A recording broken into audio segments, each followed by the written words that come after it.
అన్ని కుటుంబాలను వదిలి చచ్చిపోయే లేదా ప్రాపద వచ్చిన వ్యక్తి కోసము అంత కష్టపడి సేవ చేస్తున్న డాక్టర్ల మీద ఇటువంటి దాడులు జరగటము అమానవీయము, క్షమించరాని నేరం. ఇప్పటికి కూడా కలకటాలో ఆ గవర్నమెంట్ కదిలి ముందుకు రాలేదు. నామకావస్తే ఎంక్వైరీ మాకు ఇన్ఫర్మేషన్ తెలుస్తుంది. ఆ దోషులను వెంటనే శిక్షించాలి.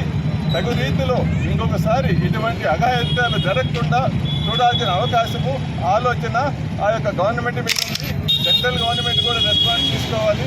నేషనల్ వైడ్గా ఇటువంటి అఘాయిత్యాలు ప్రాణాలు కాపాడే డాక్టర్ల మీద జరగకుండా గవర్నమెంట్ మంచి శాసనాలు చేయాలని మేము కోరుకుంటూ ఈరోజు నిరసన కొవ్వొత్తుల ద్వారా తెలుపుతున్నాము.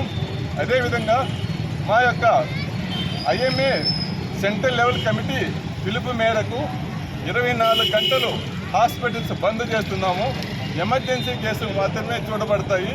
రేపు ఉదయం 6 గంటల నుంచి ఎల్లుండి అంటే 18వ తేదీ ఉదయం 6 గంటల వరకు అన్ని ఓపీ సేవలు బంద్ జరుగుతాయి.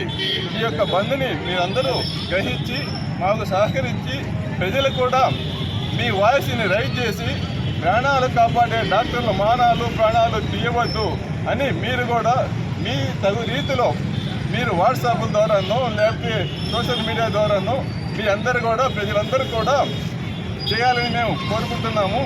ప్రజలు కూడా మేము మీలో ఒక భాగమే. మా డాక్టర్లు ఎంత కష్టపడుతున్నారంటే బార్డర్ సెక్యూరిటీ ఫోర్స్ తర్వాత భారతదేశంలో దేశాన్ని కాపాడేది, ప్రజల్ని కాపాడేది డాక్టర్లు మాత్రమే.